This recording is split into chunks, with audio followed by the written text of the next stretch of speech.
one thing, you're seeing the live stream. We have visuals today. We are talking about the neck first and foremost. Let me get Facebook up on my phone so I can see if anybody has comments as we go through this. So we are welcome to a glimpse of the moon. Give your neck some love. So starting off, heat on your neck. It just feels fabulous. So this neck wrap is homemade. It is because a lot of the ones that you buy in the stores, they really only do this. This one, I bring up onto the neck proper, so that it actually gets all of the neck warm and I can readjust it, reposition it. I can also pull the lining out, which I need to replace, and wash this cover. So I do highly recommend neck wraps because they just feel fabulous. Okay, so we are talking about the neck today. So when we think of the neck, a lot of people think the neck, but again, if you look at the muscles, all the muscles, pecs, shoulders, they cross over your collarbone and they go up the neck. Okay, so you can be tight through the pecs from sitting at a computer, from driving a lot, and that's going to go up and it's going to impact your neck, the front of your neck in particular. So that's the front. So anything along this whole chain can get tight. Your jaw gets tight, it can go down to the neck tension gets increases, it can go up into the jaw. On the back side, again, same thing. So we got this big kite-shaped muscle here. This is your trap. Again, something down here is affecting your ability to release tension. So it affects the back base of your skull. You can get a headache. Typically, when I do massages, this guy right here, this is your trap 2, levator scapulae area. Levators are down in there. Those are all tight. If we're forward, in that lovely rounded forward posture, these are tight. Ears, shoulders, these are tight. And again, they go up and they impact everything in the neck because it's all connected fascially. Okay, so warming your neck up. I do this every morning, every evening, and it seems to really help. Had neck issues since I broke the toe, and I had compensation patterns happening. So you can do that before you start the second time. So for today, we do have a few toys that are needed. I'm going to move down so we can see what's going on. Oh, sorry. Technical glitches here. There we go. Again, this is going to be dependent on what toys you have available. Maybe not quite that low, huh? Okay, what toys do you have available? So your good old tennis ball, lacrosse ball. That might be too big for what we're going to do. So you might need something smaller. Depends really on where you're doing it, how much give into the ground there is, your size, lots of variables here. So again, get into that bag of toys that you have. And I can tell you this, what we're doing, the golf ball's too big for me, so I'm going to play with the small and the medium. And then you're going to need some various sized blocks, increasing, and these could be books. It doesn't have to be anything formal like this. Again, this is what I do for a living, so I have all the toys around. So I have different heights on which I can put my heads that helps with alignment, with posture. Thanks to being on technology, our phones, on computers, driving, those uncomfortable positions in those areas, we tend to be a little bit forward head. So your ears should line up with your shoulders. So laying back like this may be uncomfortable. We all have this little bit of curve in the neck. That is natural. We want to keep that. But if this is comfortable, it feels like it's cutting you off. Then you start putting these blocks, these books behind your head until you get something that feels like, oh, it took the tension out. Nothing's too actively strong. And you may even find that during the day, you need different size blocks. So I've been up for half a day, I have been on the computer and on the phone doing stuff. So this actually feels better right now. In the morning, the blue pad feels better. Again, this is something to play with. So notice how your neck feels. The front of the neck should be relaxed. The back of the neck should be relaxed. So nothing is engaged at the moment. The head is not having to be held up by the neck muscles. All right, so you're gonna take one of these balls, whichever one you wanna go with. I'm gonna try the small one first. And you're gonna place it, find your shoulder blade, find where it kind of goes in. So again, that part that's typically tight, you're gonna put that ball there. You're going to lay on it. Actually, I'm gonna try the middle ball. There we go. So again, it shouldn't throw you too far out of alignment. It's gonna lift my shoulder blade up. It may look like it's protracted a little bit, in which case the other ball might be better, but we'll work with this. Okay, so just sit back there. And it shouldn't feel like it's pushing on ribs or anywhere near the spine. It is just at the inside edge, top corner of that shoulder blade. And again, if that's too much for you, reduce the size of the ball, reduce the stiffness of the ball.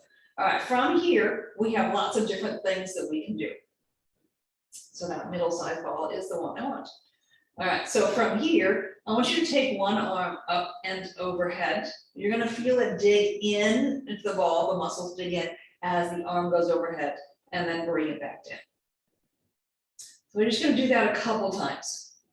So the shoulder blade, the shoulder move a lot of different directions. So we are gonna play with that. So now you're gonna take your arm out to the side. Notice how that feels different. And again, you're just letting the ball just kind of sink in as it goes.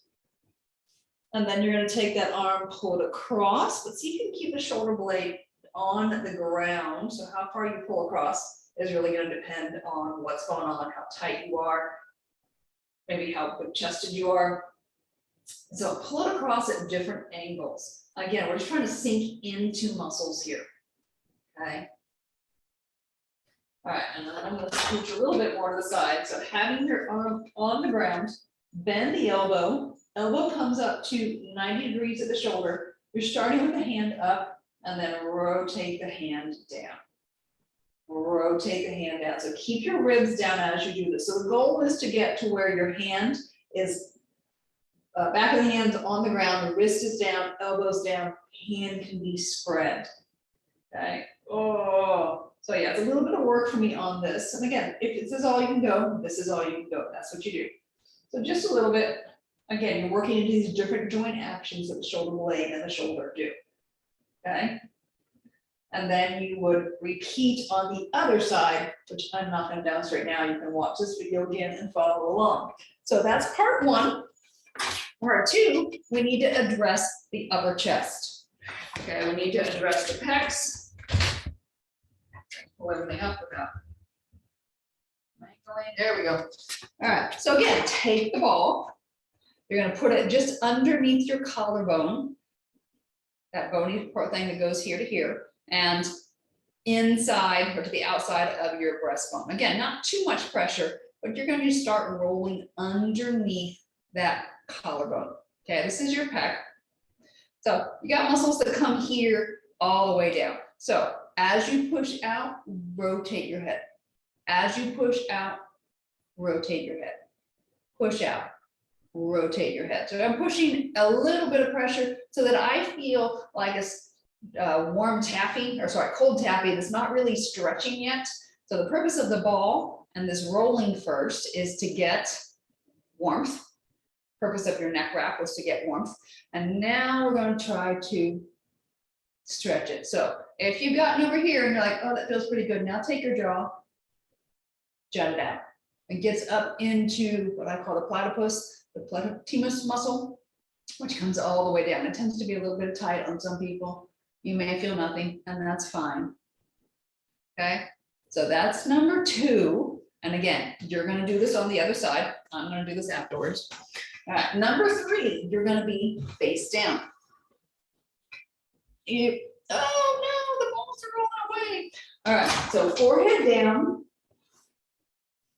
Arms get to be wherever they're comfortable. So you notice I have my head on my block again. So I'm gonna start with the one I was using before, and then you can switch it from there. So again, what I'm looking for is that this feels all relaxed. If I go down like this, I get a little pulling up at the base of my skull. I go up too high, it's not gonna feel comfortable in the middle of my neck. So again, part of this is developing that body awareness of what the heck is actually going on with your body. All right, so forehead down, arms down by your side. Check in, abs engaged, and then I want you to just very gently lift your head up. So think about, as you do the lift, engage the core first, and then lift up. So it really doesn't matter where your arms are, because they're not really gonna do anything right now. So they should be down in a comfortable position. So you're in hover position. Again, check the back of your neck, make sure it's long. And just take a few breaths here. So bobblehead. Yep, I just said that, bobblehead. Again, those muscles of the neck should only be trying to hold the head up. They're not trying to extend the head. So bobblehead, give it something to do. And then you tend to get out of the muscles that are over clenching into the ones that feel good. All right, head goes down again. Arms go out to your side, and you might want to do this one arm at a time. So since I'm talking, I'm only going to do one arm.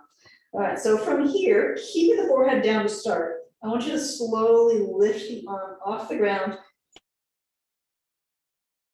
and feel the shoulder blades slide in. So lift and slide. Now the trick here is that neck muscle, the traps, the levator, will try to do the work. So keeping the neck relaxed, ultimate objective. All right, so from here, you're sliding in. So what happens if you feel the neck kicking in to do the work? Make your movement smaller, so maybe it's just here, until this neck learns to relax. So you can even get that other hand up there and say, hey, are you relaxed or are you really tight? Okay, and you're really thinking about pulling in the bottom 2/3 of that shoulder blade. So feel it bottom half of the shoulder blade as opposed to the top half of the shoulder blade. And again, this is working on body awareness. You're not going to get this the first time, most likely. So repeat this, it'll really help. All right, so then you got the other arm going on, same thing. And then next level, next option would be to do both arms and keep the neck relaxed. Okay, once you've mastered that, right? Okay, so then you're going to do the same thing, but you're going to keep the head up in that position you were just playing with.